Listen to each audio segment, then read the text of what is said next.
que ser socialista y comunista o militar en el socialismo y comunismo era un pecado, un delito. Me estaba recordando, por ejemplo, por qué expulsaron de la OEA a la República de Cuba, acusando de comunistas. Y cuando yo participé por primera vez como presidente en una reunión llamada la Cumbre de las Américas, estaba presidente Obama, yo dije, yo soy comunista, soy socialista, ahora expúlseme de la OEA. Y no me expulsaron. Por supuesto, compañero Chávez, en esa reunión con compañero de Nicaragua, Daniel Ortega, preparamos una buena intervención conjuntamente para cómo enfrentar ese dominio desde el imperio norteamericano. ¿Qué quiero decirles, hermanas y hermanos? Creo que esa lucha llamada contra el comunismo ha fracasado. Siguen creciendo los movimientos sociales, no solamente en América Latina, sino en todo el mundo, socialistas, antiimperialistas. Pero después el imperio inventa otro pretexto, el terrorismo. Somos acusados de terroristas los movimientos sociales, los sindicalistas. Ahí viene una doctrina, yo diría, del imperialismo. ¿Cuál es esa doctrina del imperialismo? Que los sindicalistas, los sindicatos no podían ser política. ¿Quién nos decía? La independencia sindical, el pluralismo ideológico. Yo me acuerdo cuando empezaba como dirigente sindical en Bolivia, no podía entender que dentro de la Central Obrera Boliviana habían dirigentes que militaban en partidos de la derecha, MNR, ADN, no podía entender cómo es eso. Yo me preguntaba, ¿para qué nos organizamos? Nos organizamos para hacer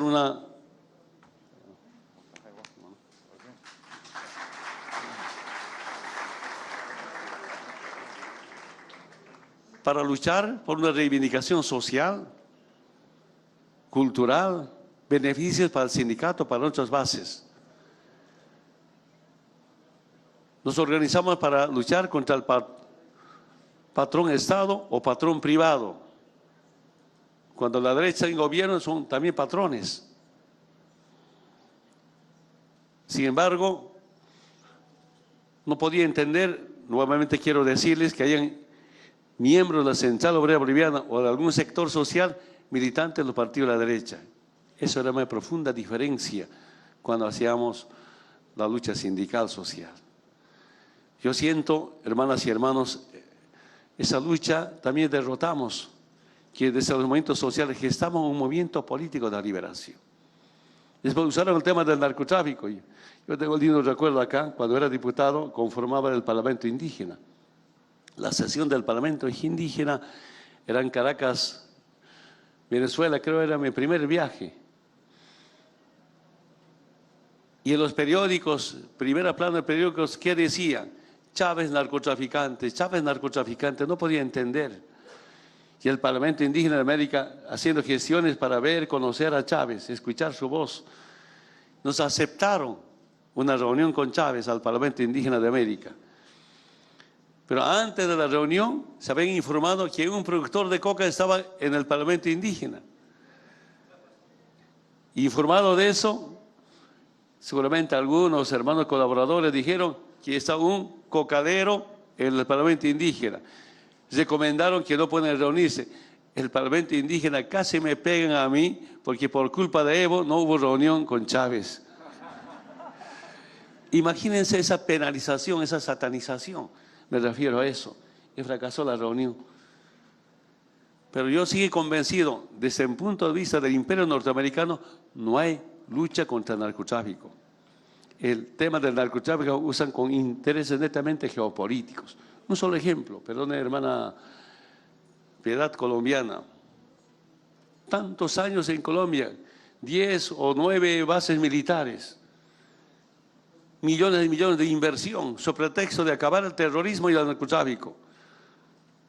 Una vez acompañé la posesión del nuevo presidente y explicaban cómo así el narcotráfico con tantas bases militares crece en Colombia, que el gobierno está en manos de los partidos de la derecha. No podía entender semejante inversión para nada. Es una muestra, por tanto, Estados Unidos no está en la lucha contra el narcotráfico. Usan el narcotráfico con intereses netamente geopolíticos. Poco resumiendo, hermanas y hermanos, la lucha contra el comunismo fracasa, la lucha contra el terrorismo fracasa, la lucha contra el narcotráfico, la llamada guerra de las drogas fracasa. Por tanto, el sistema capitalista para mí fracasa, fracasa. ¿Y qué inventarán en el futuro? A lo mejor esta pandemia COVID-19 también es parte de esa lucha. Entonces, hermanas y hermanos, creo que es importante hacer estas profundas reflexiones. ¿Y qué hicimos desde Bolivia? Desde el movimiento campesino indígena originaria gestamos un movimiento político. Yo quiero decirles, de mi concepción, el MAS y PSP, Movimiento al Socialismo, instrumento político por la soberanía de los pueblos, no es un partido. Yo aquí entiendo partido, un partido es de una parte del pueblo. Es un movimiento político de los movimientos sociales. Es un instrumento político que garantiza la liberación para todos los bolivianos y bolivianas. Pero ¿de dónde viene ese movimiento político? Del movimiento indígena. En el pasado, durante la colonia, el movimiento indígena ha amenazado al exterminio. En la República, el sector más odiado, despreciado. Quiero que sepan, este movimiento político no nace de un grupo de politólogos profesionales, nace de las fuerzas sociales. Yo digo, es algo único, algo histórico este movimiento político. De la lucha sindical, de la lucha social a una lucha electoral. De una lucha orgánica, cultural, comunal, a una lucha política ideológica. Yo no he visto en todo el mundo que algún sector más humillado, más oprimido, gesta un movimiento político para liberar a su pueblo. No he visto hasta ahora. Y por eso digo que el MAS y PSP en Bolivia es algo único. ¿Y por qué de la lucha sindical a una lucha electoral? Claro, con otros principios, con otro programa. Porque con el poder sindical, acá quiero decirles, la lucha de los distintos sectores sociales no solamente eran por una reivindicación social, es decir, más caminos, más escuelas, más hospitales, más campos deportivos o más proyectos productivos, sino acompañamos un cambio estructural a ese Estado colonial. Esa es la otra diferencia. Estamos escuchando en Colombia y en otros lugares luchas sociales. Con una reivindicación social no van a resolver los problemas de los pueblos, sino acompañan un cambio estructural a las políticas neoliberales o a políticas coloniales. Creo que ese es un tema de fondo.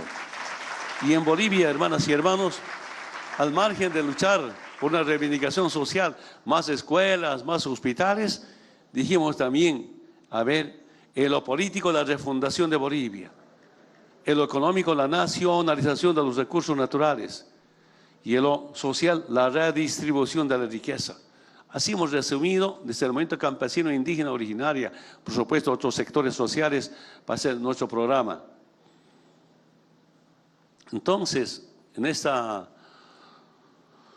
dura lucha política, económica y social, pues para los bolivianos ha sido sencillo de cómo nacionalizar, ¿no? Lo más difícil ha sido la refundación de Bolivia, cómo dejar ese Estado colonial y tener un Estado plurinacional. En la Asamblea Constituyente tardamos como 3 años. Seguramente muchos recuerdan. La derecha intentaba convulsionar, nos llevaron al revocatorio, fracasaron. Intentaron separar Bolivia el año 2006, 2007, 2008, fracasaron. Intentaron golpe de Estado, fracasaron. Y finalmente garantizamos la Asamblea Constituyente, gracias a todos los sectores, no solamente los movimientos sociales, sino también profesionales patriotas convencidos por su país, se sumaron para garantizar un cambio profundo en lo político. Antes, ¿qué teníamos? Un Estado sin clases, autoridades de impostores, como siempre decía, un Estado fallido. Entonces, cómo cambiar esa situación.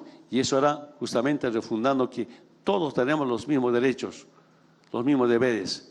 No hay personas de primera ni de segunda clase. Y los más beneficiados de este proceso ha sido el movimiento indígena, pero también las mujeres de las distintas clases sociales.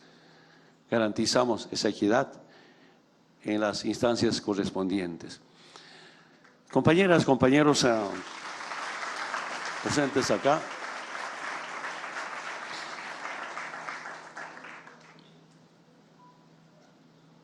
El tema de fondo económico, yo estoy convencido, solamente una liberación de carácter social, cultural, una liberación de carácter político e ideológico, si no acompañamos con una liberación económica, esa liberación no tiene futuro. Y para acompañar esa liberación ideológica, programática, cultural, social, decidimos nacionalizar los recursos naturales. Y algunos datos que me acuerdo. A ver, casi en 20 años de neoliberalismo, la renta petrolera eran como 3.000 millones de dólares. El 1 de mayo de 2006 no me tembló la mano para firmar el decreto supremo de nacionalización de los hidrocarburos. Y ese hecho ha hecho cambiar la situación económica del país. Del 1 de mayo al 22 de enero del 2019, dejamos con una renta petrolera de 38.000 millones de dólares. Antes, en 20 años, 3.000 millones de dólares. Después de que nacionalizamos, 38.000 millones de dólares. Entonces, ¿cómo antes las transnacionales robaban? Saqueo total. No había presencia del Estado en los campos petroleros. Los contratos que decían, el titular adquiere el derecho de propiedad en boca de pozo. ¿Quién era el titular? La transnacional petrolera. Si tampoco tenía control. Del 100% de ingresos, 82% para las petroleras internacionales y 18% para los bolivianos. Saqueo, robo total. Entonces, hermanas y hermanos, para eso ha sido tan importante la unidad y este instrumento político. ¿Por qué decidimos de la lucha sindical a una lucha electoral? En Bolivia no es que no teníamos poder, los movimientos sociales siempre tenían poder. El movimiento campesino indígena, la Central Obrera Boliviana, convocaba un paro general indefinido. Pobre Estado colonial cercado por el pueblo.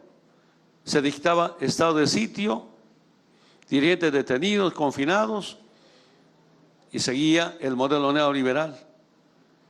Y cuando nos hemos planteado nacionalizar, pues con el poder sindical no podíamos nacionalizar.